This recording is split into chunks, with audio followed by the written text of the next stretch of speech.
2:17 a.m., exactly 18 miles southeast of the Bandar Abbas shipping lane.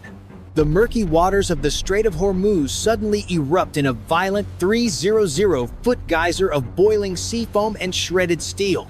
Deep below the surface, a 115-ton Iranian Ghadir submarine, a vessel Tehran proudly hailed as their ultimate underwater assassin, has just been crushed into a twisted aluminum coffin.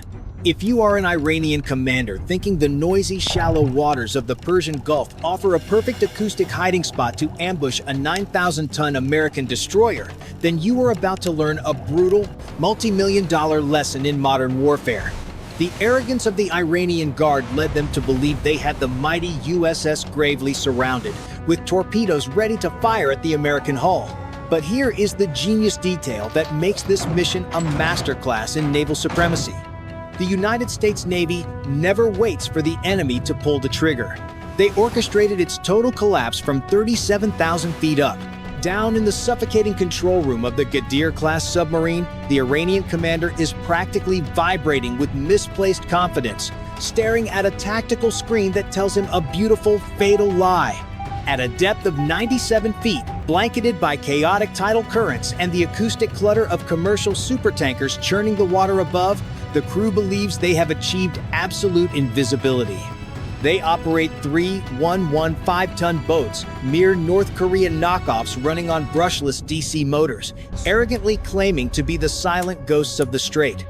In their minds, this is the perfect guerrilla ambush, a masterstroke designed to overwhelm the American defenses with a sudden swarm of Al-Fajr torpedoes. They are already high-fiving in the cramped hull, mentally spending the propaganda victories Tehran will broadcast tomorrow, convinced they will turn a $2 billion destroyer into a burning reef. But folks, here is the lethal error that the Iranian planners completely missed. While the Iranian crew blindly celebrates their outdated guerrilla tactics, a 37,000-foot-high god of war is already painting their doom. The U.S. Navy's P-8A Poseidon, cruising effortlessly on its twin CFM56 turbofan engines, has transformed the chaotic ocean into a transparent glass chessboard, using an intricately woven web of 129 active and passive sonobuoys. The arrogant Iranian submarine commander thinks the muddy, 1-foot-deep water is his impenetrable shield, completely oblivious to the cruel fact that his every propeller rotation is being aggressively processed by the USS Gravely's ANSQQ-89 anti-submarine warfare suite. Tehran brought a rusty knife to a digital laser fight, betting their entire fleet on outsmarting a multi-billion-dollar Aegis combat system that tracks nuclear submarines for breakfast. Stay focused, because the physics of destruction in the next few minutes is about to turn this tactical embarrassment into a masterclass of absolute underwater annihilation. The tactical nightmare unfolding at 2:22 a.m. isn't just about survival. It's a brutal math equation being calculated in real time inside the Combat Information Center of the USS Gravely. The American destroyer is currently shepherding a vulnerable convoy, including the massive 318,000-ton supertanker Bella 1, through one of the most treacherous, narrow maritime choke points on the entire planet. The Iranian Guard knows exactly what they are doing by deploying these tiny 115-ton Ghadir-class submarines in a tightly coordinated swarm. It is a classic, wildly frustrating asymmetric warfare dilemma designed to bleed the U.S. Navy's budget dry. Each of these North Korean-designed Iranian submarines costs barely $27 million to build, a rounding error in military terms, yet they carry heavy Al-Fajr torpedoes packing enough explosive yield to snap the keel of a $2 billion American warship in half. If you are the commander of the Gravely, staring at the green tactical displays, you are forced into a suffocating strategic corner. Do you authorize a massive, overwhelming barrage of RUM-139VL ASROC anti-submarine missiles burning through tens of millions of dollars of ordnance just to swat down a few glorified underwater tin cans? The Iranians are banking on this exact hesitation, hoping the sheer economic absurdity of using top-tier American weapons against low-tier scrap metal will buy them the few seconds they need to launch their deadly spread. They want the United States to either take a devastating, humiliating hit to a flagship or spend an absolute fortune defending a convoy that is just trying to transit international waters. The tension inside the air-conditioned CIC is so incredibly thick you could cut it with a combat knife, as expert sonar operators listen intently to the faint, rhythmic scraping of the cheap Iranian propellers echoing off the shallow, rocky seafloor just 131 feet below. The overconfident enemy is slowly creeping into their optimal firing solution. Their forward torpedo tubes flooding with freezing seawater in preparation for a lethal salvo that could instantly ignite a catastrophic regional war and send global oil prices skyrocketing overnight. If you were the commander of this floating $2 billion fortress, watching this cheap, dirty trap slowly close around you in the suffocating pitch black of the Persian Gulf, would you panic and flood the water with outrageously expensive countermeasures? Or would you trust the unparalleled digital supremacy of your war machine? Most people would break out in a cold sweat, but those with a sharp tactical mind will quickly recognize that the US Navy absolutely refuses to play the enemy's pathetic economic game. Deep in the suffocatingly tight combat information center of the lead Ghadir submarine, the atmosphere is intoxicatingly arrogant, reeking of stale sweat and completely unearned confidence. The Iranian captain, a man who built his military career on loud propaganda rather than actual naval combat, is practically tasting the glory of what he believes is a flawless ambush. His acoustic sensors, outdated pieces of junk by modern standards, are picking up the massive, rhythmic thumping of the USS Gravely's propellers just a few miles away, convincing him that the American Goliath is completely blind to his 115-ton steel coffin. The crew is already exchanging smug grins and premature congratulations, vividly imagining the global headlines tomorrow when they announce the shocking sinking of a $2 billion United States flagship using a disposable vessel that costs less than a luxury penthouse in Dubai. They aggressively flood torpedo tubes 1 and 2 with a sudden rush of icy seawater, the heavy mechanical clanking echoing loudly through the cramped hull as they prepare to unleash a pair of Valfager heavyweight torpedoes, fully believing that the chaotic tidal shifts of the Strait of Hormuz are masking their clumsy acoustic footprint. It is a textbook example of fatal hubris, a hostile military force deeply intoxicated by its own fabricated invincibility, treating a highly complex theater of modern warfare like a scripted training exercise where they always get to win. The captain gently rests his hand on the firing mechanism, his mind composing the triumphant report he will send to Tehran, completely unaware that every metallic click of his crude submarine is currently being broadcast in stunning acoustic clarity to an American screen hovering above the dark waves. The thermal truth is about to get very, very loud. If you ask why these arrogant men never saw their fiery doom coming, I will tell you an unbelievable military secret.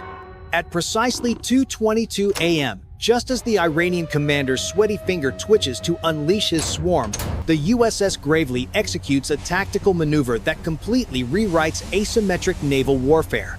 Instead of flushing tens of millions of dollars into the dark water, the $2 billion American destroyer simply plays its ultimate digital trump card.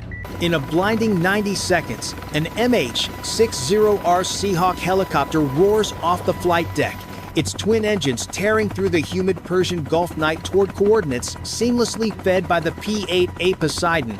This airborne predator is carrying the cutting-edge AN, APS-153 radar and MAD-XR magnetic anomaly detector, instantly turning the pitch-black sky into a relentless X-ray machine that strips away the enemy's pathetic illusion of stealth. The arrogant Iranian crew, deafened by their own hubris and the noisy, shallow water, has absolutely no idea an American bird of prey is hovering 50 feet directly above their rusted hull. But wait, there is one more layer to this failure that makes the Iranian strategic planning look incredibly foolish. The Seahawk smoothly lowers its AN, AQS-22 dipping sonar into the briny depths, sending active acoustic pings slicing straight through the thermal layers the enemy mistakenly thought would protect them. The digital picture returns with ruthless clarity, revealing the 115-ton Ghadir submarine with its torpedo doors wide open. Most normal viewers would expect a massive missile launch to follow, But those with an analytical, tactical mind will quickly recognize the U.S. Navy prefers a humiliating, highly cost-effective execution. At exactly 2:24 a.m., the Seahawk drops its overwhelming executioner, the Mark 54 lightweight torpedo. This 12.75-inch weapon is a terrifying marvel of modern economic warfare, costing a mere $1.2 million but packing a classified digital signal processing chip. Only true military engineering geeks will truly appreciate what happens next, because this tiny torpedo relies on a superior silicon brain that filters out the chaotic background noise to surgically lock onto the pathetic acoustic signature of the Iranian propulsion system. Stay with me, because the final move is an absolute mathematical guarantee of destruction. Down in the suffocating darkness, the arrogant Iranian crew remains blissfully blind, their outdated passive sonar hearing absolutely nothing but the chaotic swish of shallow tides. The Mark 54 lightweight torpedo does not scream through the water like a Cold War dinosaur. Its advanced pump jet propulsor glides through the crushing pressure so incredibly quietly that the enemy's acoustic sensors register zero incoming threat. When the terrified Iranian operator finally detects the high-pitched whine of the American torpedo's propulsion system, the sleek, digital assassin is already accelerating aggressively just 400 yards away. A wave of sheer panic instantly obliterates their premature celebrations as the commander screams the emergency blow command, but his rusty 115-ton coffin is agonizingly 12 seconds too slow. The Mark 54 gracefully detonates exactly 8 feet from the Ghadir's port side hull, unleashing a focused 100-pound blast that transforms the water pressure into an inescapable hydraulic hammer. The brutal shockwave instantly crushes the pressure hull like an empty soda can, turning the entire Iranian crew into a tragic, watery red mist with absolutely zero chance of survival. Witnessing the catastrophic destruction of their leader, the second Ghadir submarine frantically attempts to run its electric motors at a pathetic 11 knots, desperate to flee the digital slaughterhouse. But a second Mark 54, dropped smoothly by the hovering Seahawk, swiftly turns their cowardly retreat into another multi-million-dollar scrap metal explosion. The commander of the third and final Iranian boat, realizing the sheer terrifying hopelessness of fighting an invisible American network that turns his guerrilla tactics into a suicide mission, immediately surfaces and violently waves a white flag to save his shivering crew from the inevitable underwater slaughter. The United States Navy just completely erased an entire hostile submarine squadron in a matter of incredibly quiet minutes. And the most humiliating part is that the Iranians never even saw the Americans who pulled the trigger. But folks, here is the detail that makes this a masterpiece of strategic intimidation. The roar of the underwater hydraulic hammer fades into the pitch-black abyss, leaving the shallow waters of the strait completely silent. While the Iranian command in Tehran frantically tries to comprehend how they lost 21% of their elite underwater fleet in 3 minutes, the $2 billion USS Gravely barely scratched its gray paint. The massive 318,000-ton supertanker Bella 1, completely oblivious to the digital slaughterhouse that just protected its hull, majestically continues its transit without altering a single degree of its heading. The United States Navy completely neutralized a catastrophic threat using just $2.4 million of lightweight torpedoes, keeping their expensive vertical launch silos fully armed and dangerously ready for whatever suicidal mistake the enemy makes next. Ordinary people look at this ocean and see peace, but deep thinkers see a tactical checkmate. But wait, the absolute strategic humiliation of Tehran is not over yet. The shivering Iranian crew of the 3rd Ghadir submarine didn't just surrender their lives. They unknowingly handed the United States Navy the ultimate intelligence jackpot. By violently securing the intact vessel, American digital forensic teams are already aggressively downloading Tehran's highly classified underwater communication protocols and the exact coordinates of their hidden coastal launch facilities. The U.S. military didn't just sink 2 cheap submarines. They flawlessly mapped the entire enemy network, instantly painting a massive red target on every single Iranian naval base, from Bandar Abbas to the Gulf of Oman. The Aegis combat system is now fully primed, calculating the exact trajectories for a devastating barrage of Tomahawk cruise missiles, the very second the arrogant enemy dares to make another foolish move. If you were the Iranian supreme leader waking up to this humiliating multi-million-dollar disaster tomorrow morning, would you desperately try to save face with cheap propaganda? Or would you quietly accept that your guerrilla warfare doctrine just committed suicide by sonar? Let me know your Grandmaster tactical move in the comments below and prove you belong to the elite group that understands how modern warfare is truly won.